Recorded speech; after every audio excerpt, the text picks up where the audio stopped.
Welcome to the Idaho Business Podcast, the only Idaho podcast focused on providing profits for Idaho people. If you love our state and love small business, you are in the right place.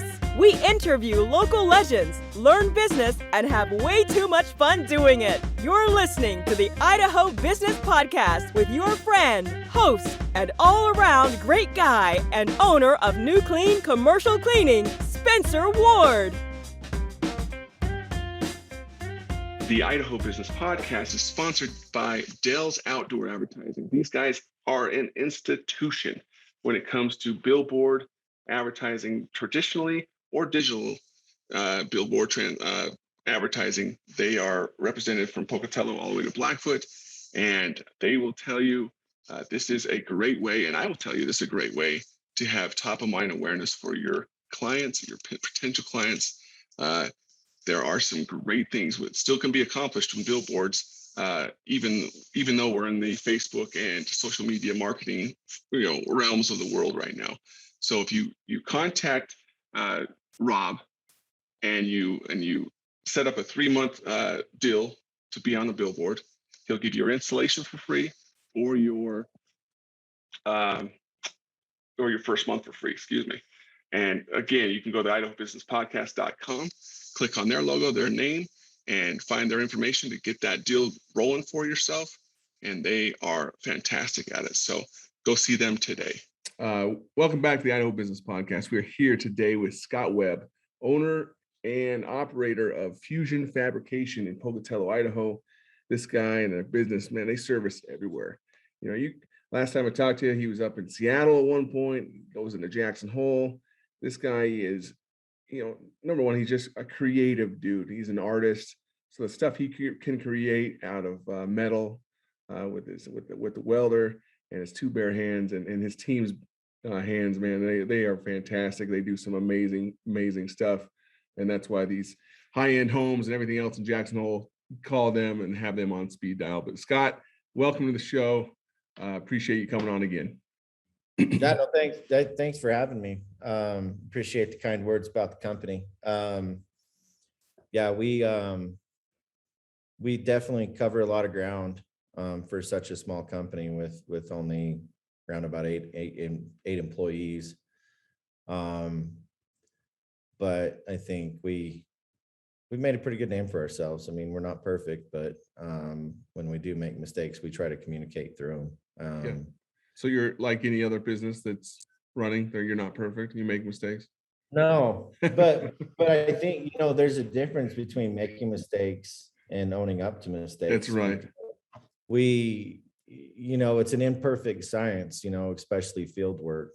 And, if somebody's like, hey, this didn't fit, well, we'll double check dimensions and we use the dimensions they gave us, or we fudged a number or something like that. I mean, it is what it is, but communicating with the general or whoever we're working with, and saying, hey, we kind of screwed up here. How can we fix it as a team? I think just that communication factor is, what helps solidify your name in that speed dial realm. We may drop the ball today, but I promise we'll pick it up tomorrow. And those situations, I think, happen every day where you have an opportunity to be honest and transparent and say, hey, I'm taking a little bit longer than I thought I would, or, I try not to use our current, economic situation as an excuse. Yeah. It seems like that's the go-to. Staffing, COVID, everybody's out, supply chain issues, stuff like that. I mean, I know that's what people expect to hear, and I try not to kind of feed that bug. I want to let them know that, well, scheduling issues on my part, whatever. I think people are more appreciative of you just saying, hey, I dropped the ball, but we'll fix it. Yeah.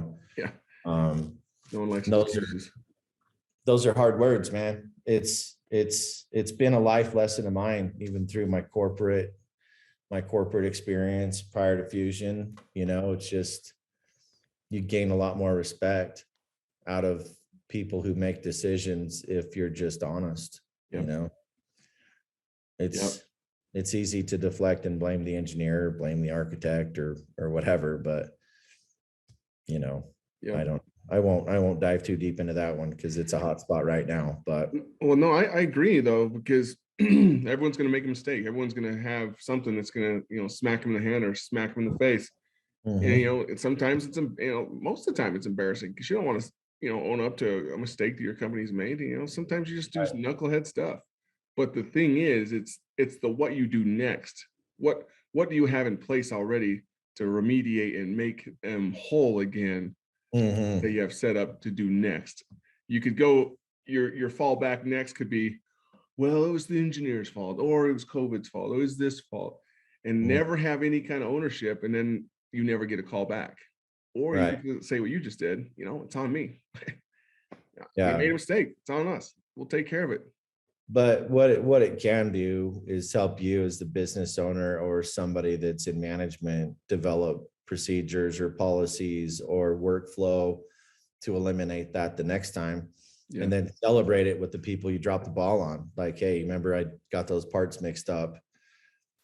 We made sure that we added a step of due diligence on our part to either a quality control method or just a double check, another set of eyes on something before we ship it out. I think if we can't learn from our mistakes, we're in the wrong business, no matter what line of work we're in, fabrication, scrubbing toilets, or CPA. It doesn't matter.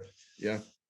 But that's really hard for some people. The hard conversations are usually the ones that start with "I screwed up." Yeah. And I try to push that down to my foreman. Like, don't call me with a problem. Call me with maybe the problem and 2 or 3 solutions or potential solutions. Even if they're not going to work, at least you are starting to be more cognitive about, well, this is screwed up. What are my fixes? And sometimes just forcing people or challenging people to be in that mindset, they'll fix the problem and never call you because they found a workaround. Yep. And that's exactly what I think we lack as business owners is when there is a problem, we look at the source of the problem, or we look at the actual problem itself and not look in the mirror and say, well, did I give these guys the right tools to be successful? If somebody botches a dimension or something in the field, rather than jump down their throats and let them know how unimpressed you are with them as a human being and whatever. I mean, heated situations happen, but I think you need to look in the mirror and walk away from the issue for a moment and ask yourself if you gave them the tools to be successful. Jump back into maybe your document chain and see if maybe you had at one point mentioned it was blah versus what they did in the field. And then you yourself find a path to fixing the problem. Then you're at least starting to prep the fix. Yeah. And it's hard sometimes, especially when I'm heated, to be like, there's time. But how did they screw up? Did I not give them the right drawings? Mm-hmm. Did I not give them enough instruction? Did they not have the right tools? Did I not give them the right team members? I mean, there's so many different things that can accumulate to make a mistake. Yep. And that is through any industry. Yep. And that's just, I don't know. That's why I'm so staunch on documentation. If it's not documented, it never happened. Even just a quick text after a verbal conversation can at least document something. Yeah. For reference. Exactly. Exactly. Well, I know there's when there's screw ups in our company and it's like, oh, I need to talk to an employee and I'm hot, I'm mad or something. Do not give them a phone call. I go and I cool off, I chill, I go do something that's going to get me back to level so I can actually have a logical decision instead of an emotional, But have you ever had, one of those clients that you just want to impress so badly, and you see it seems like nothing can go right? No matter what kind of process you have set up, it's just something that keeps happening. You're just like, oh my goodness. About every time I have a customer I don't want to let down, something happens. Yeah, I know. Because we circumvent our processes in order to make someone happy. So we skip all of our typical processes to make sure that the customer's happy.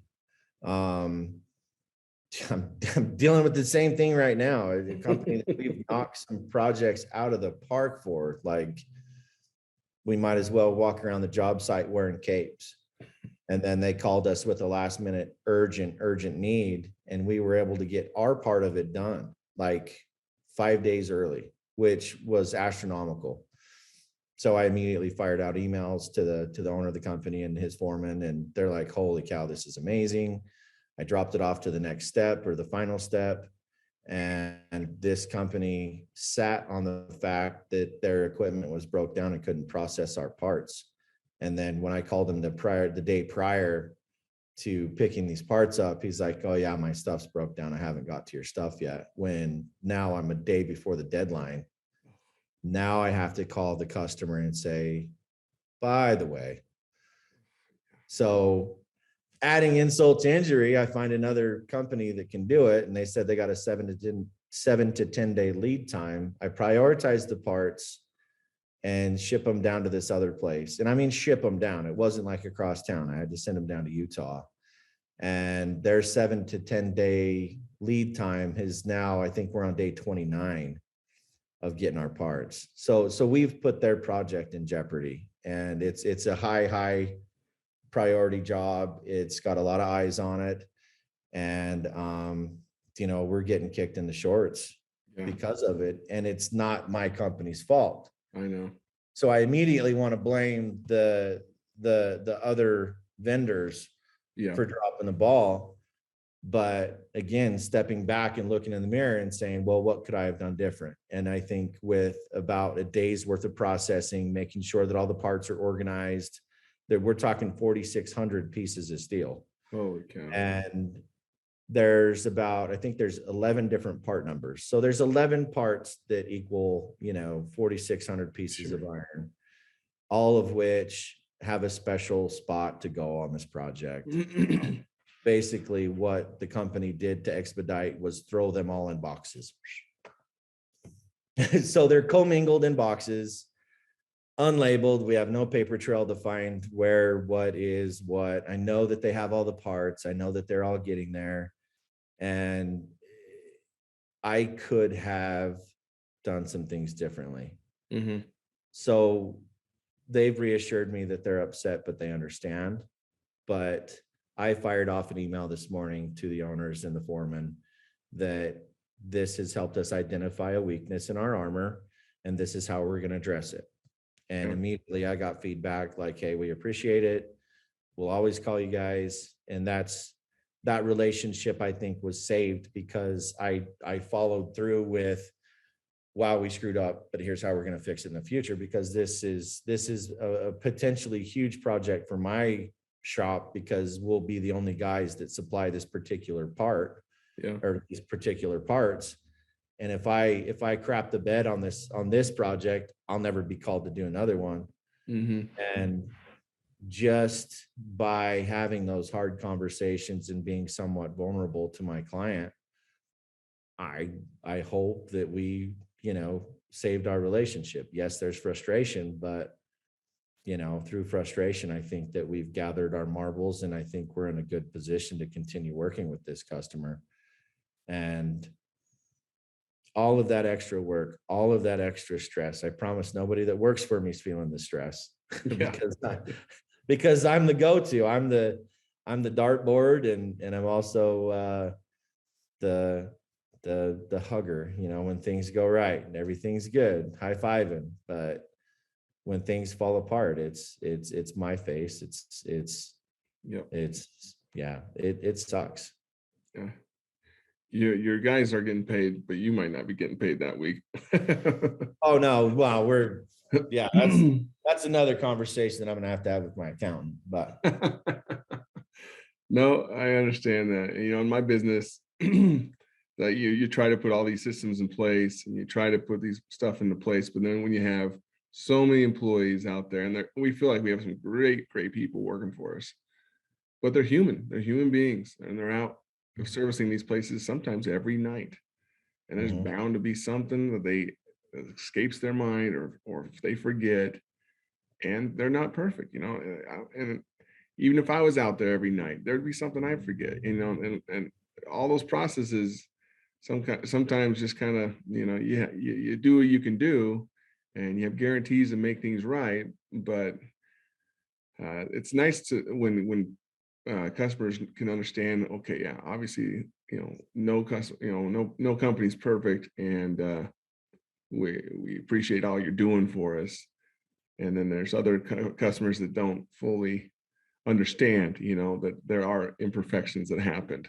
And as much as we try to make it as best as we can to deal with that, and to go forward with better processes, sometimes just stuff continues to happen here and there, and it's frustrating to us.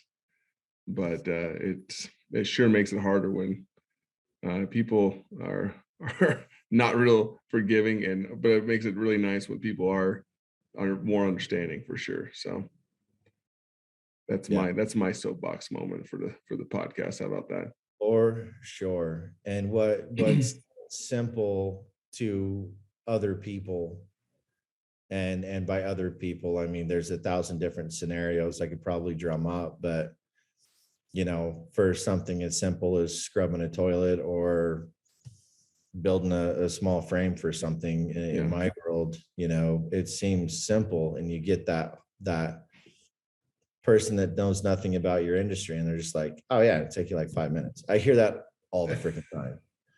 Well, no, we have to do this, we have to do this, we have to source material, we have to do that, make sure we have the right stuff. Not only do we have to make sure that it conforms to any engineering standards, so yeah, it's not a 5-minute job.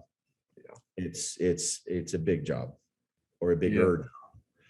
And then knowing when to say no. Yes. I mean, that is probably the hardest lesson that I've endured as a business owner, is learning to say no. The Idaho Business Podcast is sponsored by New Clean Commercial Cleaning. This is my company, guys. I'm telling you, I'm not just because I'm the owner, the creator of it, but we are a great company for servicing your janitorial needs, your carpet cleaning needs, your stripping wax needs, all your floor maintenance needs. We are there for you.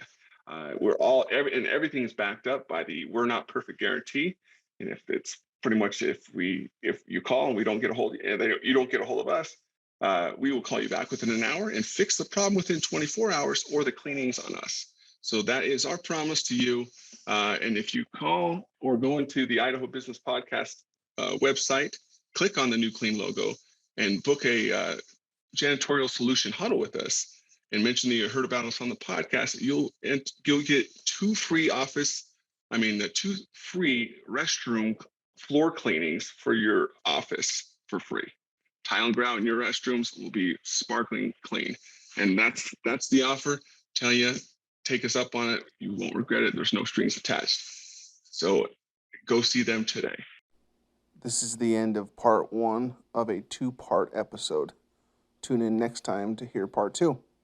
Congratulations on spending a couple of minutes getting a little bit smarter, having some fun, and supporting the Idaho business community. If you're feeling the love, make sure to subscribe, rate, and review on iTunes, Stitcher, or wherever you are.